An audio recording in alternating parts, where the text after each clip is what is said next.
നമ്മളെ ഉടമ്പടിയോട് വിശ്വസ്തരാണെന്ന് ദൈവത്തിന് തോന്നിക്കഴിഞ്ഞാൽ ഉടനെ അവർക്ക് ഒന്ന് സ്തുതിക്കട്ടെ മക്കളെ.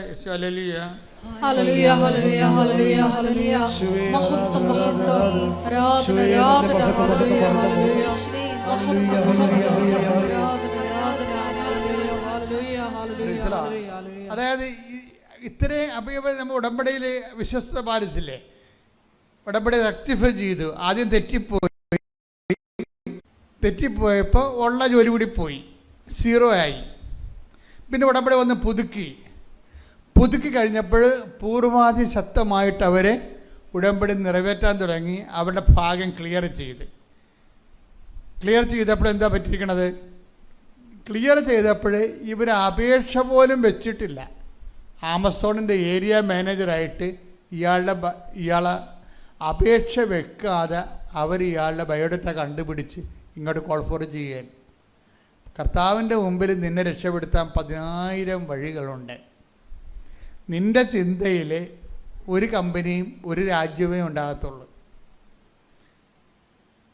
ചിലപ്പോൾ ഒരു പ്രൊഫഷൻ ഉണ്ടാകത്തുള്ളൂ.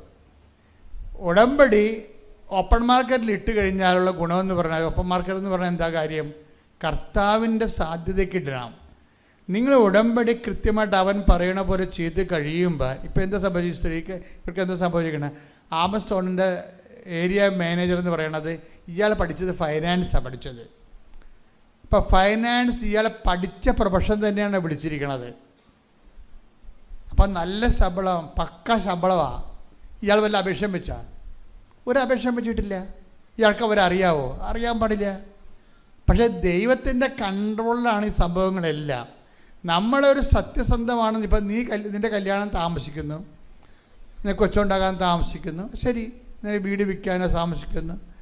പക്ഷേ ഈ വിഷയത്തെല്ലാം എന്താണ്? ഈ ഓരോ സംഭവവും നമ്മളെപ്പോഴും ഉടമ്പടി വയ്ക്കുമ്പോൾ ബൈബിളിൽ ഏറ്റവും നല്ല വാക്ക് ഉടമ്പടിക്കാർക്ക് മനസ്സിൽ ഓർക്കേണ്ട വാക്കാണ്. എന്താണ്? ദൈവം. എന്താണ്? ദൈവം. സമസ്തവും അവന്റെ പാദത്തിന്റെ കീഴാക്കിയിരിക്കും. അപ്പൊ നമ്മൾ പറയുന്ന ആൾക്കാരുടെ കയ്യിലല്ല നമ്മുടെ ഭാവി ഇരിക്കണത്. ആരുടെ കയ്യിലാണ്? ദൈവത്തിന്റെ കയ്യിലാണ്. Take the word of God. ശ്രദ്ധിക്കട്ടെ. Hallelujah hallelujah hallelujah hallelujah hallelujah. യേശുവേ നന്ദി. Hallelujah hallelujah.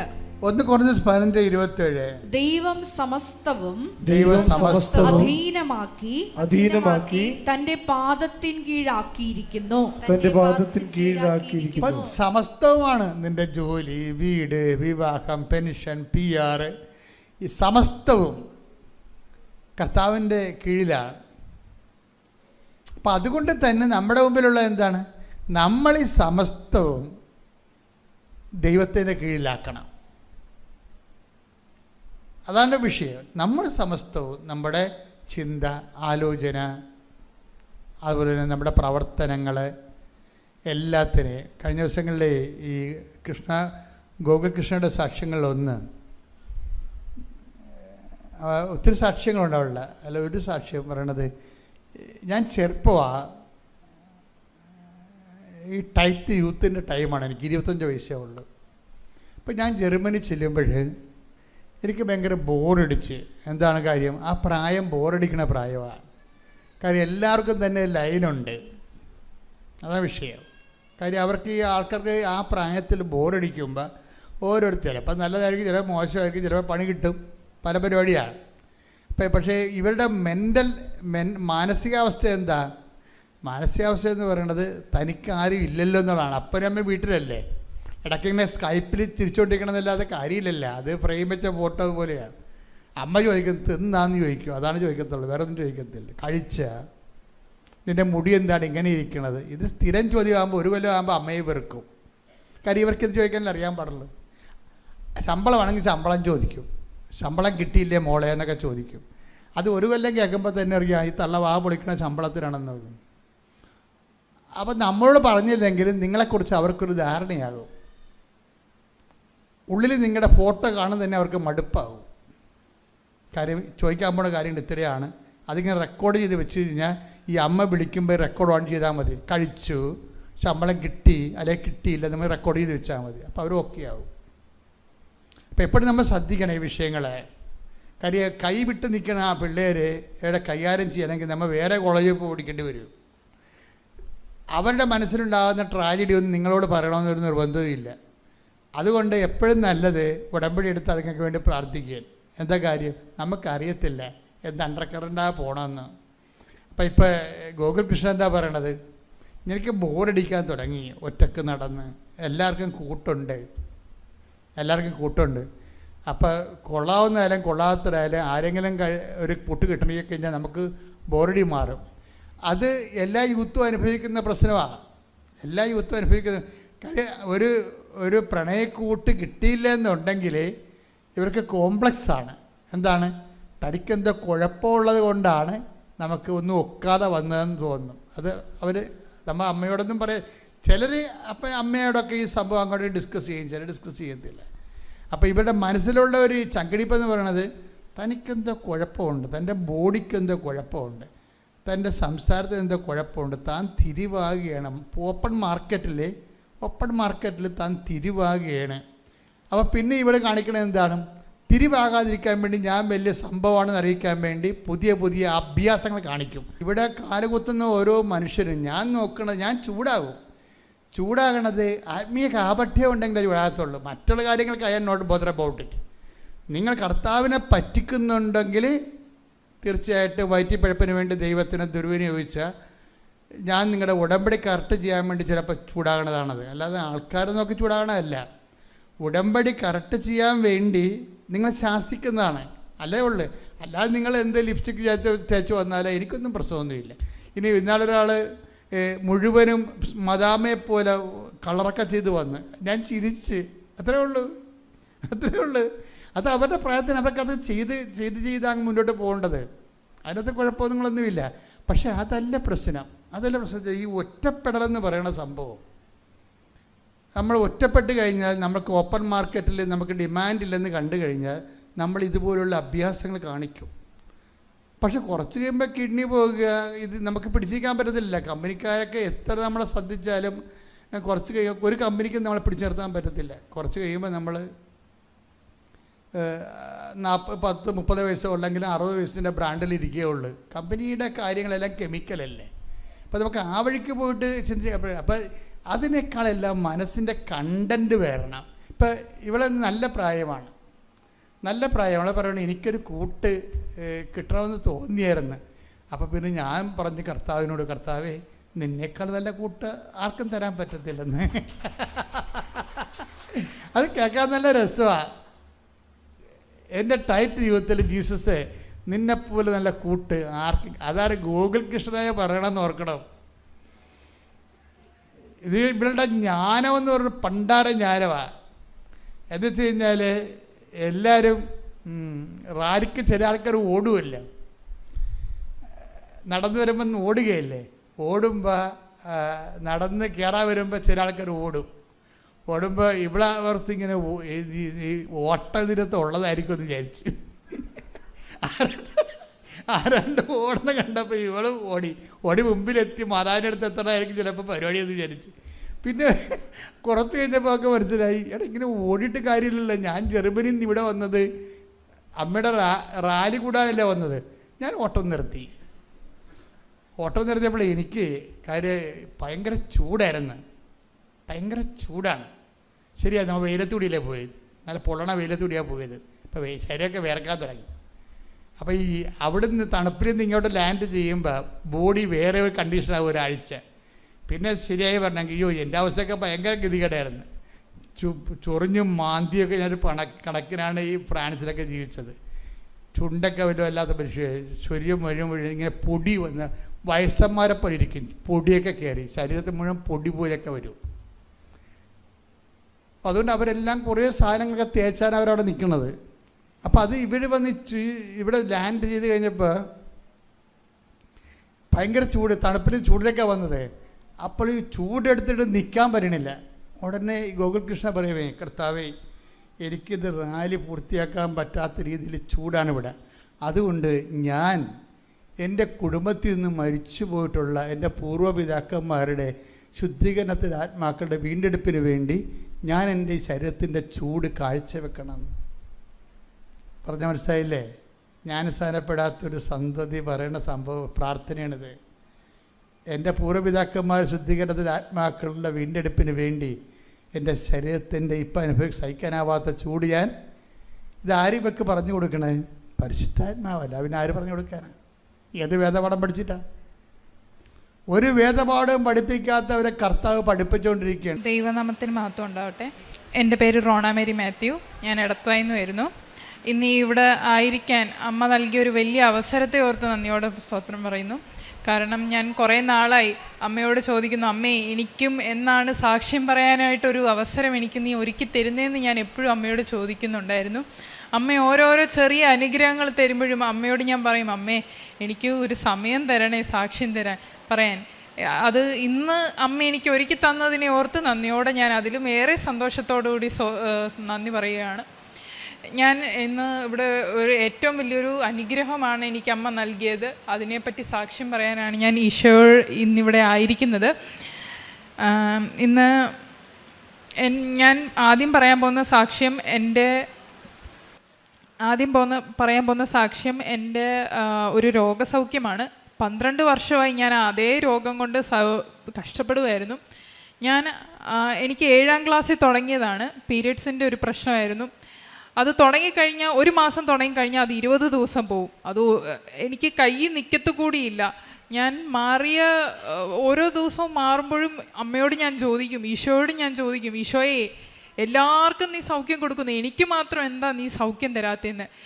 ഞാൻ ആദ്യമായി ഉടമ്പടി എടുക്കുന്നത് 8/3/2025 ഈ അസുഖം കാരണം ഞാൻ കുറേ നാളായിട്ട് ഞാൻ വലയുമായിരുന്നു. അമ്മയോട് ഞാൻ എപ്പോഴും ഞാൻ പ്രാർത്ഥിക്കുമ്പോഴും പറയും, അമ്മേ അന്ന് ഞാൻ ഉടമ്പടി എടുത്തിട്ടില്ലായിരുന്നു, എനിക്കിതിനെപ്പറ്റി അറിയില്ലായിരുന്നു, പക്ഷെ ഞാൻ ഇന്നും പറയും, പ്രാർത്ഥിക്കും, എനിക്കും നീ രക്തസ്രാവസ്ത്രീക്ക് നീ സൗഖ്യം കൊടുത്തിരിക്കുന്നു, എനിക്ക് മാത്രം എന്തേ നീ സൗഖ്യം തരാത്തതെന്ന് ഞാൻ ഈശോയോട് ചോദിക്കുമായിരുന്നു.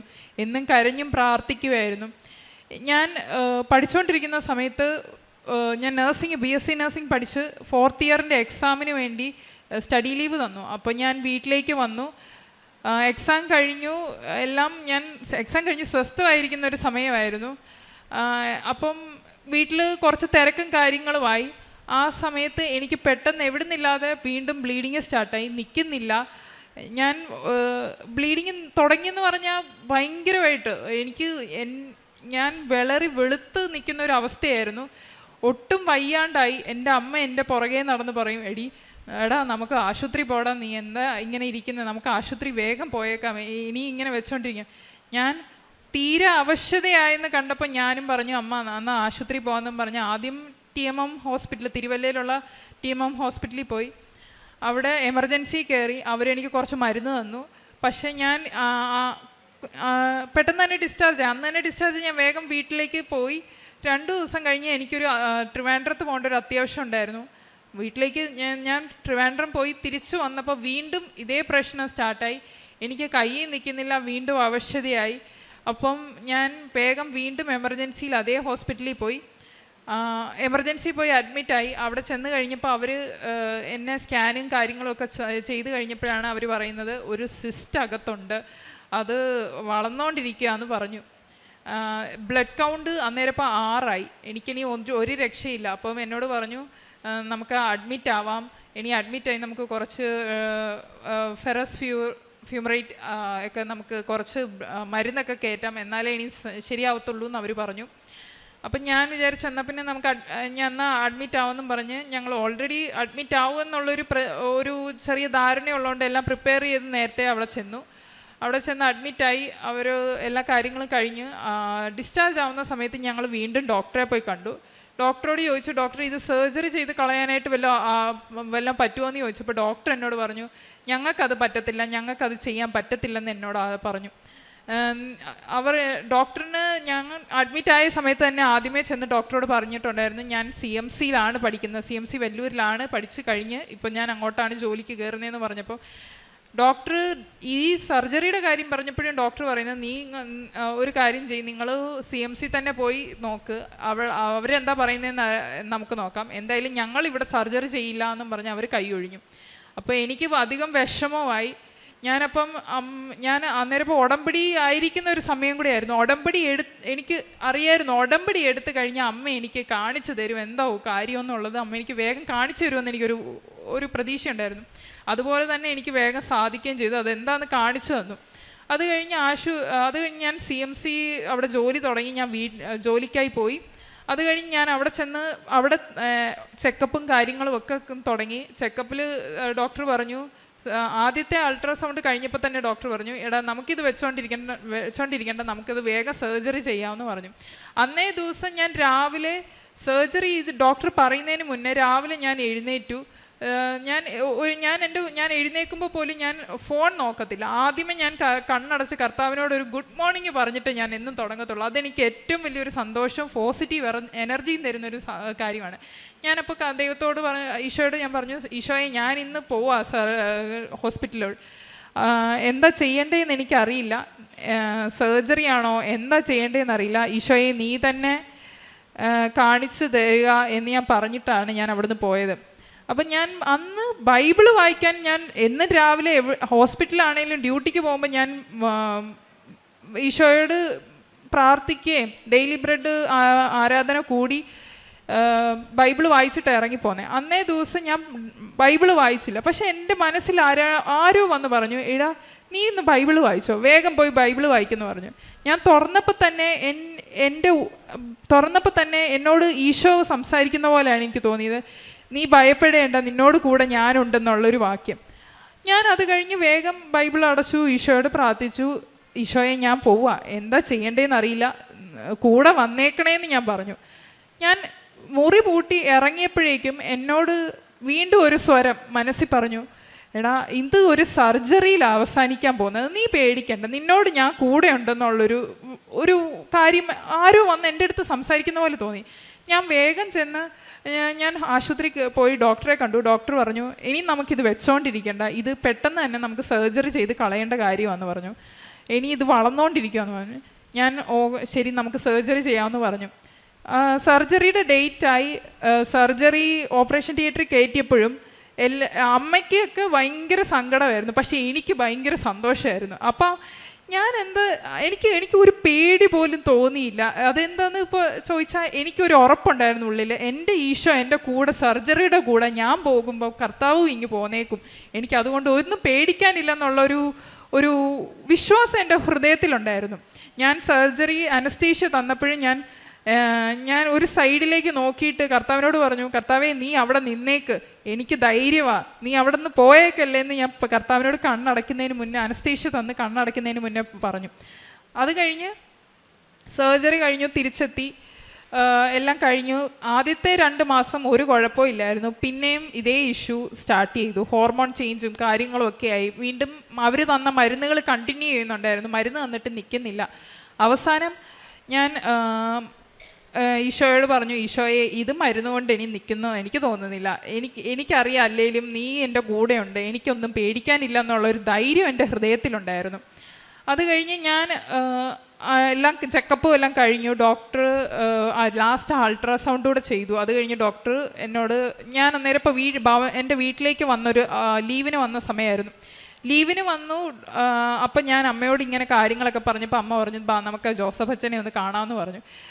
നമുക്ക് പറ്റുമോയെന്നറിയില്ല, എന്നാലും ഈശോ നിൻ്റെ കൂടെ ഉണ്ടെങ്കിൽ അമ്മ നിന്നെ വരുത്തിയതാണെങ്കിൽ ഉറപ്പായിട്ട് നീ ജോസഫ് അച്ഛനെ കണ്ടിട്ടേ ഇവിടുന്ന് ഭവനത്തിൽ നിന്ന് നീ വീട്ടിലോട്ട് ജോലിക്കായിട്ട് പോകത്തുള്ളൂ എന്ന് പറഞ്ഞു.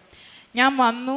എന്താണെന്നറിയില്ല, പെട്ടെന്ന് തന്നെ എൻ്റെ വിഷയം ഞാൻ ആ ഓഫീസിൽ ചെന്ന് പറഞ്ഞ ഉടനെ തന്നെ ഫയലുകൾ പോലും നോക്കിയില്ല. എന്നോട് പറഞ്ഞു, ഇന്ന് ജോസഫ് അച്ഛനെ പോയി കണ്ടോയെന്ന് പറഞ്ഞ് എനിക്കൊരു പേപ്പർ തന്നു.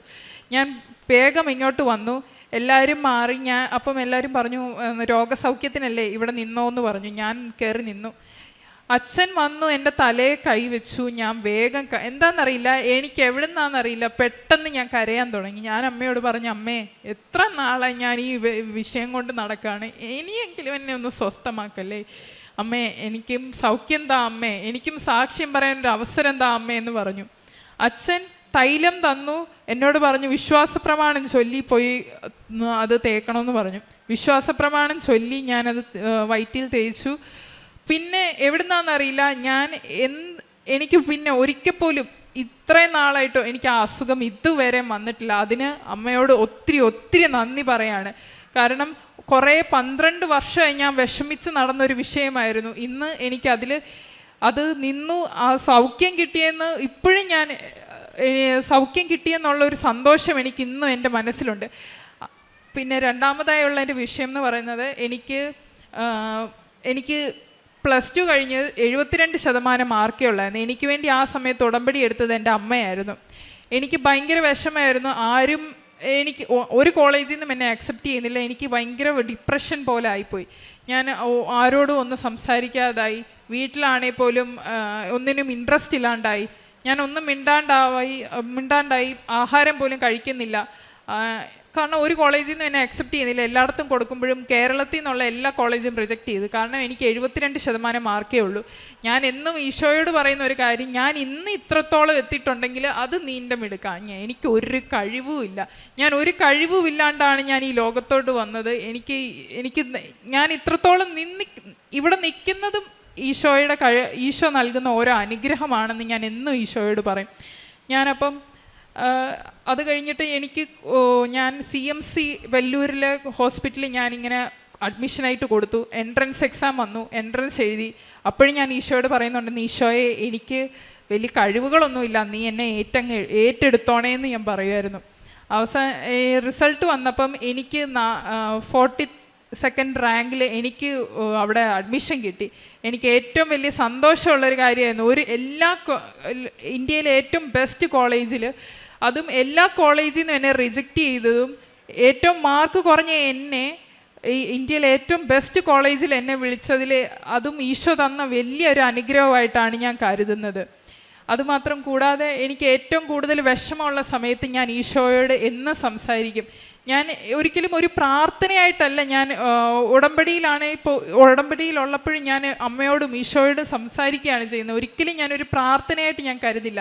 ഞാൻ ഇരിക്കുന്ന സമയത്ത് എന്നോട് അമ്മ എനിക്ക് മനസ്സിലാക്കിയ ഒരു കാര്യമാണ്, നീ ഒരിക്കലും ഒറ്റയ്ക്കല്ല, കർത്താവ് നിന്നോട് കൂടെയുണ്ട്. നിൻ്റെ അപ്പനും അമ്മയും നിന്നെ ഇട്ടേച്ചും പോയാലും, ആര് നിന്നെ വേണ്ടെന്ന് വെച്ചാലും കർത്താവ് നിന്നോട് കൂടെ എന്നുകൊണ്ട് ഞാൻ നിന്നെ സഹായിക്കുമെന്നുള്ളൊരു വിശ്വാസവും ബലവും എനിക്ക് ഈശോ നൽകിയിട്ടുണ്ടായിരുന്നു. കാരുണ്യപ്രവർത്തികളായി ഞാൻ ചെയ്യുന്ന കാര്യം, എനിക്ക് അമ്മയാണ് ആദ്യം ഈ വഴി കാട്ടിത്തന്നത്. അമ്മയായിരുന്നു ആദ്യം ഉടമ്പടി എടുത്തത്. ഉടമ്പടി എടുത്ത സമയത്ത് അമ്മ കാരുണ്യപ്രവർത്തികളായി ഓരോ സമയവും പൈസയാണെങ്കിലും ഒക്കെ കൊടുക്കുമായിരുന്നു. അപ്പം ഞാൻ അമ്മയുടെ കൂടെ, എനിക്കതൊരു മോട്ടിവേഷനായി. എനിക്കും കൊച്ചിലെ മുതലൊരു ഉള്ളിലുള്ളൊരു കാര്യമായിരുന്നു, എനിക്കും ആരെങ്കിലും ഒക്കെ സഹായിക്കണമെന്ന്. ഞാൻ അങ്ങനെ ഓരോരുത്തരെ സഹായിക്കാനായി എനിക്ക് സ്റ്റുഡൻറ്റ് പീരീഡ് ആയതുകൊണ്ട് എനിക്ക് സ്വന്തമായി കയ്യിൽ ഒന്നുമില്ല. അപ്പം ഞാൻ അമ്മയോട് പോലും പറയാണ്ട് തുടങ്ങിയതാണ്. ഞാനിങ്ങനെ എനിക്ക് കൊച്ചു കാര്യങ്ങളിൽ ചിലവാക്കുന്ന പൈസ എപ്പോഴും ഞാൻ മാറ്റി വെച്ച്, അത് ഞാൻ 6 മാസം കൂടിയിരിക്കുമ്പോഴായിരിക്കും ചിലപ്പം സ്റ്റുഡൻറ്റ് പീരീഡിൽ വീട്ടിൽ വരുന്നത്. ആ സമയത്ത് ഞാൻ അത് കൂട്ടി വെച്ച് ഞാൻ ഓരോരുത്തർക്ക് സഹായത്തിനായി ഒക്കെ ഞാൻ കൊടുക്കുകയായിരുന്നു. ഇപ്പോഴും ഞാൻ കൊച്ചിലെ നേർന്നൊരു നേർച്ചയായിരുന്നു. അമ്മ മാതാവിനോടാണ് ഞാൻ ആദ്യം അത് പറഞ്ഞത്, അമ്മ എനിക്ക് ജോലി കിട്ടിയ എൻ്റെ ജോലിയുടെ ആദ്യത്തെ ദശാംശം ഞാൻ അമ്മയുടെ നടയിലേക്ക് കൊടുത്തേക്കും, അത് ഞാൻ ഉറപ്പാണ് അമ്മയ്ക്ക്. ഞാൻ ഇത്രയും നാളും കഴിഞ്ഞ് വന്നിട്ടും എൻ്റെ അമ്മ അത് ഞാൻ കൊടുത്തപ്പം, എനിക്ക് ജോലി കിട്ടിയ ആദ്യത്തെ ശമ്പളം ഞാൻ കൊടുത്തപ്പോഴും എൻ്റെ അമ്മ എന്നോട് ചോദിച്ച ഒരേ ഒരു കാര്യം, നീ ഇതുവരെ അത് മറന്നില്ല. ഞാൻ പറഞ്ഞു, ഞാനത് മറന്നിട്ടില്ല. ഞാൻ എൻ്റെ ഈ അമ്മ മാതാവിനോടാണ് പറഞ്ഞ, അമ്മ മാതാവിനോട് ഞാൻ പറഞ്ഞ കാര്യങ്ങൾ ഒരിക്കലും ഞാൻ മുടക്കത്തില്ലെന്ന് ഞാൻ അമ്മയോട് ഉറപ്പായി പറഞ്ഞു. ഞാനത് ഇവിടെ കൃപാസനത്തിൻ്റെ നടയിൽ അമ്മയുടെ ഉപരിപ്രവർത്തനങ്ങൾക്കായി ഞാൻ എൻ്റെ ജോലിക്ക് കിട്ടിയ ആദ്യത്തെ സാലറിയുടെ ദശാംശം ഞാൻ കൊടുത്തു. പിന്നെ ഞാൻ എപ്പോഴും വിശ്വസിക്കുന്നത്, അമ്മ എനിക്ക് തന്ന ഈ ഉടമ്പടിയിലൂടെ അമ്മ എനിക്ക് തന്ന ഓരോ അനുഗ്രഹങ്ങളും ഒരു ലിവിങ് ടെസ്റ്റിമോണി ആയിട്ടാണ് ഞാൻ എല്ലാവരുടെ അടുത്തും പറയുന്നത്. എൻ്റെ ആശുപത്രിയിലാണേലും വരുന്ന ഓരോ രോഗികൾ, അവർ സങ്കടപ്പെട്ട് വരുമ്പോഴും അവർക്ക് ഞാൻ പത്രം എല്ലാവർക്കും കൊടുക്കുമ്പോൾ ഞാൻ എൻ്റെ രോഗസൗഖ്യം അതിനായിട്ടാണ്, എല്ലാവരോടും സാക്ഷ്യം പറയാനായിട്ടാണെന്നുള്ള വിശ്വാസത്തിൽ ഞാൻ എല്ലാവരുടെ അടുത്തും ചെന്ന് പറയും. അമ്മ തന്ന എല്ലാ അനുഗ്രഹങ്ങളെ പറ്റി പറയുമ്പോഴും അവർക്കും മനസ്സ് സന്തോഷവും. ഞാൻ അവരോട് പറയും, നിങ്ങളും വിശ്വസിച്ച് പ്രാർത്ഥിക്കും, നിങ്ങൾക്കും കിട്ടും ഇതുപോലെ ഇതിലും ഏറെ അനുഗ്രഹങ്ങൾ ഈശോ അമ്മയും നൽകുമെന്ന്. അമ്മയും ഈശോയും നൽകിയ എല്ലാ അനുഗ്രഹങ്ങൾക്കും ഞാൻ നന്ദി പറയുന്നു.